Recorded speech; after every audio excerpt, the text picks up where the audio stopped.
Hello and welcome back to this video. The video that is plying of the ceiling and plying of the walls. So basically what we've done, I'll run you through it really quickly what's happened. You will see the video of me putting it from start to finish coming up very shortly. But on the DADO area we'll put 12mm ply so that we can put furniture up to it and fasten it. We can put electrical stuff up to it and fasten it. We've got 6mm ply on the top. We've got lats built in, which you'll see in the video. And then we've got 6mm ply on the top. This was what was salvaged from the van originally when it was a cargo van. I've reversed it because the other side's battered, but I've managed to find enough in the old stuff to cut bits out and put it in sections on the ceiling. There's still quite a bit of fettling to do. I've got to put the framework, drop that down a bit more here because there's now a gap, because I have brought the ceiling down a little bit more than I wanted to originally because of this gap here. And then I've got the lights to cut out and things like that, but the ceiling's only temporary at the moment. When you see me fit it in the video, you will notice the insulation's not on, and that's because I couldn't get hold of the solar panel, which is what I wanted to fit first and feed the wires through and see where the bolts are going to land, but I can't get that because of the lockdown. So basically I've temporarily fitted it up. It's just tacked in, but it will come down very easily. It's all cut, I know it fits perfect, so I can bring the ceiling down. When I come to fit the solar panels, I can then final fix the lights and all that kind of stuff, put the insulation back and bolt these in, well not bolt, screw these in properly, which will be loads of little screws on the joints, because then it's going to be filled. It will be a seamless ceiling. It will be sprayed with my decorative product and it will look really nice when it's done. But that's all in good time. For now, enjoy this video.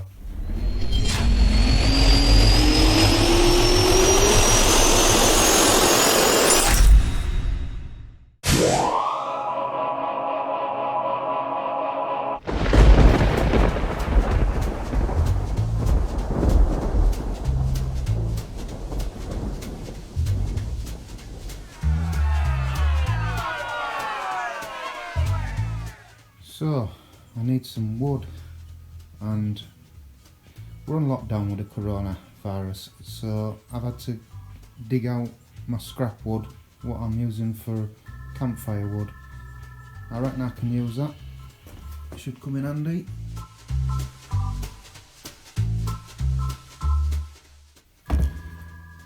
Right, I've got some pieces of scrap wood that I'm going to use in the van, so I'm going to drill them off. I need to drill a few holes at the top. These have already got holes in. I'm going to drill some holes at the top and I'm going to countersink them so that we can fix them to the van wall, and then we've got a kind of framework which brings the wall off the actual metal wall. We can get more insulation in, and also it allows us to hang some top lockers to these beams.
Right, I've run out of wood and I found a pair of old steps under the ladders, but it's junked underneath all that crap, so I've had to get the car out and I'm going to have to clear it all out, and I'm going to have to break these steps up because I need a piece of wood to go along the top rail so that I can put the ply on the wall, and I've then got 2 pieces of wood that can be anchorage points for top lockers in the future. I'm not having top lockers everywhere to start with unless I need them. If I can manage without them, it's less money.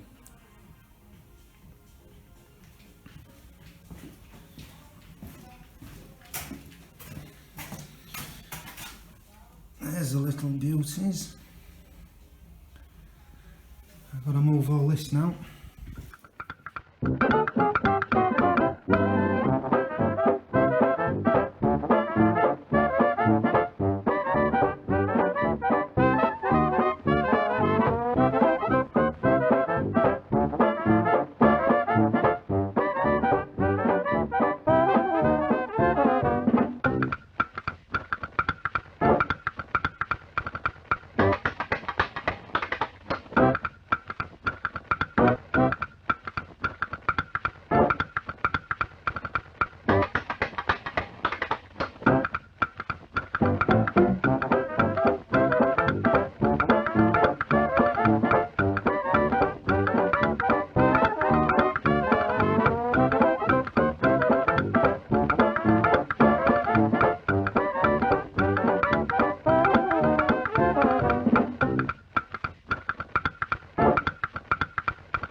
Right, so a little catch up on this section. I've put the top rail up, so now as you can see we can fix anything high up with great weight if necessary.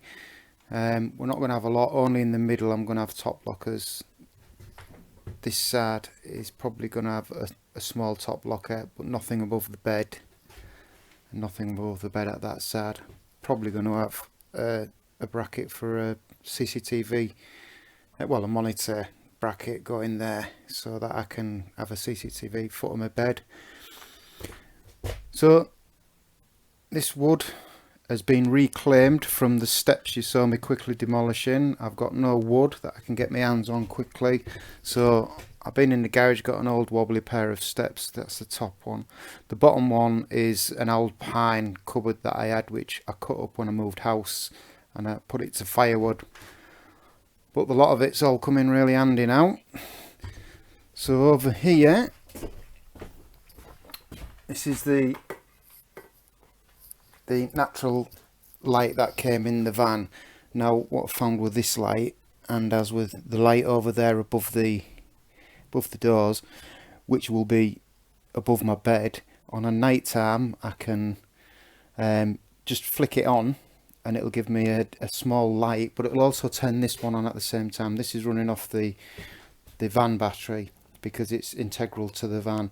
But the beauty is this one is going to be in the bathroom come toilet, so when I switch that one on, this one comes on in the middle of the night as well, and I can just pop to the loo and jump back into bed and turn it off. Now if I forget to turn it off, because let's say, I don't know, I'm drunk, but if I forget to turn it off, the beauty about this is it times out and it fades out on its own and switches off anyway.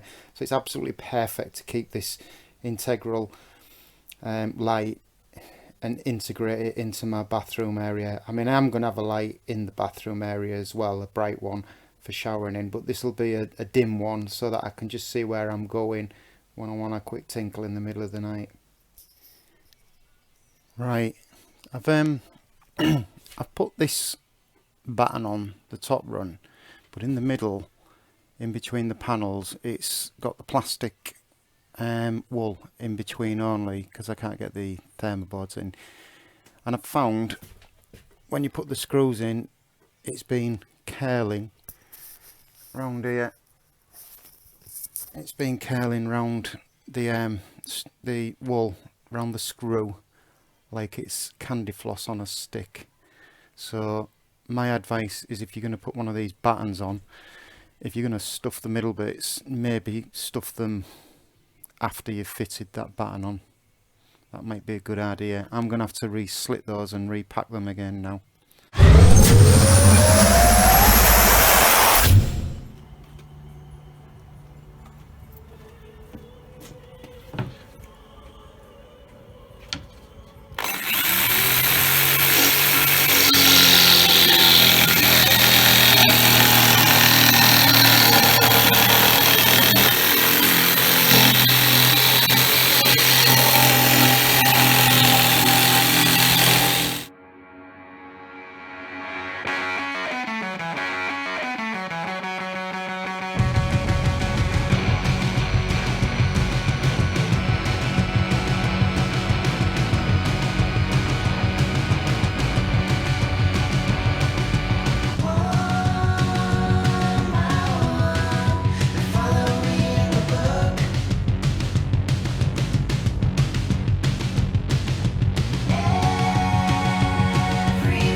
See, I've finished the ply on the walls, and as I was saying before, I made a proper boo-boo with this socket, because I actually cut out a hole there for like a domestic socket. And then I realised I didn't cut the top bit. Thank goodness I didn't do that. But I cut these bits out, and then I realised, hang on a minute, I've got one of these VW type things, and they're completely different behind, and they're a lot smaller, the holes are a lot smaller behind it to cut out. So, but this is what I'm saying about my decorative product. I can make these balls up on the ply, because this will all get filled and then it'll be sprayed with this decorative product, and you will never ever see it. So this is perfect for this situation. Right, okay then guys, so the walls are fitted, we need to get on with the ceiling. Now, I haven't put the insulation on the ceiling just yet because I haven't fitted the solar panels yet, because I can't get the solar panels because we're on lockdown. So that we can keep on moving forward, I can put these lats on, I can put the plywood on, and then I can, you know, drill the holes, decide where the light's going to go, put the holes where the lights are going to go, and then I can take everything down and I can wire it into the place basically. And then as soon as I can get these solar panels, I'll get them on the roof, I can see where the bolts are going to come through, I can then put the insulation on, I can put the multimedia sockets there, and then I can refit what I've already pre-fitted, so all the screws and holes will be, screw holes will be in the right place. So it'll just be a case of just putting them back up, zip zip zip, back on, and then once that's done, I can fill the holes, I can fill the cracks, the gaps in between the joints. Every 2 trusses there'll be a joint, and then it'll be ready for spraying basically. So when it's sprayed, which will be the last thing, to be honest, after the furniture's fitted, but when it is sprayed, the ceiling will look like just one whole ceiling with no joints in it whatsoever. So what I need to do is get some of this. I've had some of this wood cut by a friend in his workshop. So this is 9mm, but I'm going to double up on it because I need to close this gap, because we've got quite a large gap here, because I put the plywood that way because it was convenient, but there is a bit of a gap. So basically what I'm going to do is bring the ceiling down a little bit more to close that gap up. Most of that will just be then filled, it'll be behind the furniture, but some of the gaps I'm going to put LEDs in anyway, so I kind of like need a little bit of a gap going on, so I can just cut maybe a little bit more out, put some wires in, connectors and things like that. So it's planned that way, but by accident. But anyway, you'll find these things happen. Some things you think, crap, why have I done that? And other things, other times you think, well, hey, result by accident. And this is one of those accidents. But anyway, let's get on with this. I'll get in the garage and I'll get these drilled out and put some screws in readiness to go up, because I'm on my own.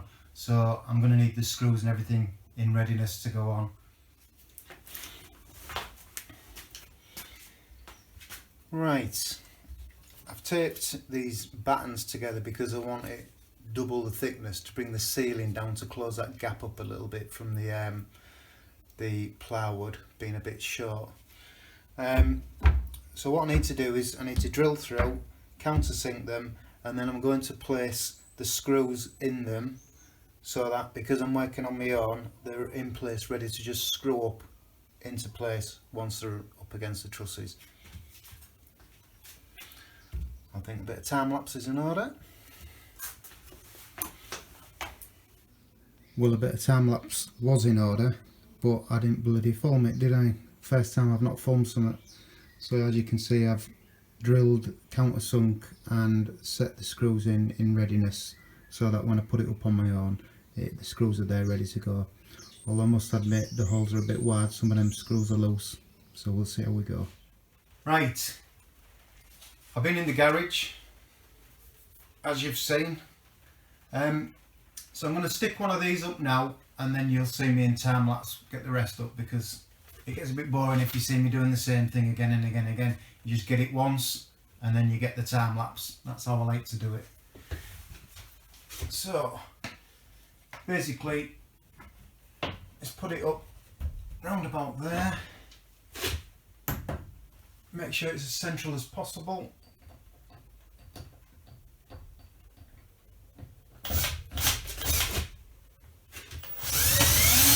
And straight into a hole. So not that one.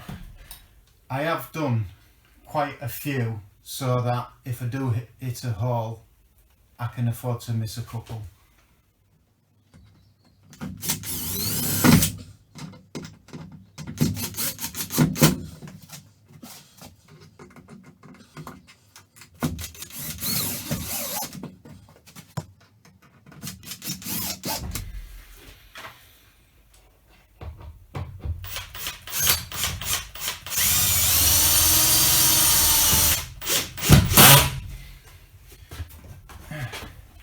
Is lovely and tight. Perfect. So now when I come to put the ceiling on, I can put little tiny screws in because it's ply, thin ply I'm putting on. So I just want little tiny screws going in, plenty of them. So I'll do a bit of time lapsing now, and Bob's your uncle. Well, actually, Bob's my cousin. That's if you're watching, Bob.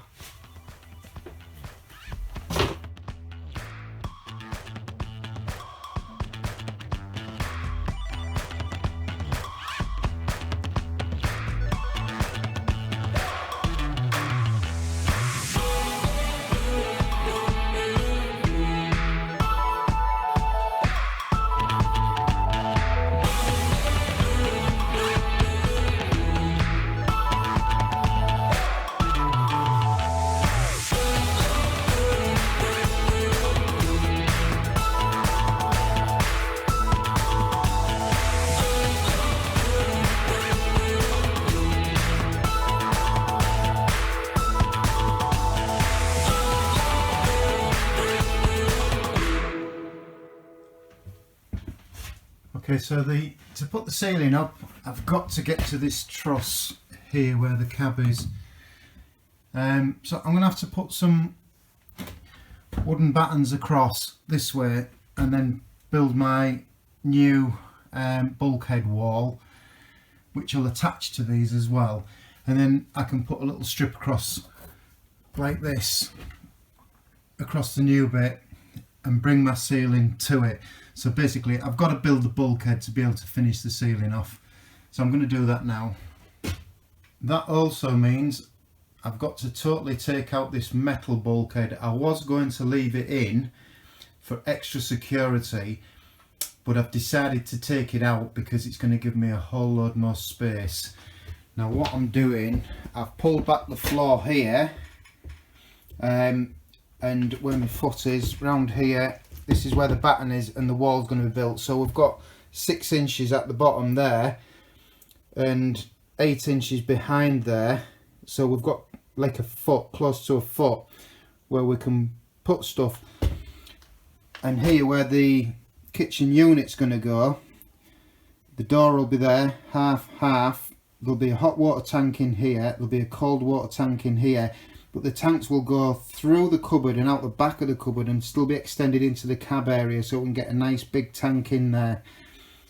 All the plumbing's going to go on at the back of this wooden bulkhead and port back through to where it needs to be. So all the plumbing, the pumps, the heater, the pipes, everything will be behind the bulkhead and peering back through up into the sink and into the shower area there. So I've cut the cross members for the trusses up there, so I just need to get them on and get things started.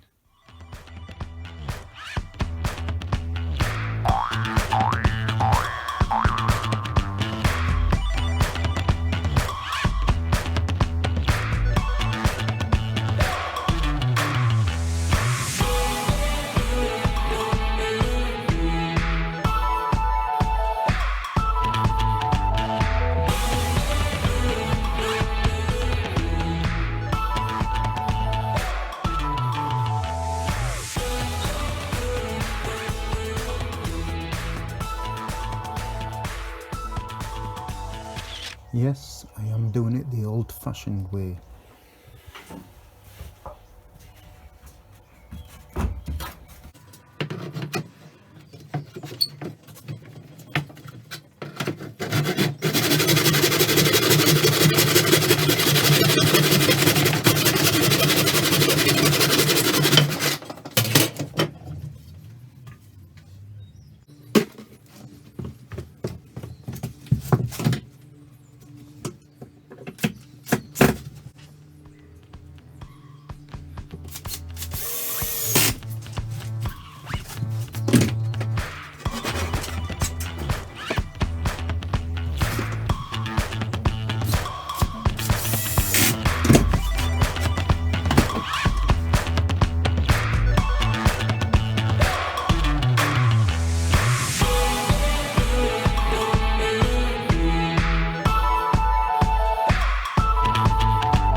So, just a little tip, if you're going to hang your ply in a similar way to me, if you're on your own like I am, putting a ceiling up is pretty hard with only one pair of hands. So what I suggest you do is you make it long enough, because of the way this is, with this little slight recess, you make it long enough you can hang your ceiling onto these top of this wall area, and likewise on that side. If I stand back, you can see I can get it to hang free without anybody being underneath it, and then all I have to do is push it up and screw it in. This way I can also find out where I need to put a hole for the window. So it's because it's all I have to do, it'll slide on this track, just slide it back, press it up, and I can see exactly where it's going to land on the board, and I can mark it off to get a really accurate cut.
Bye.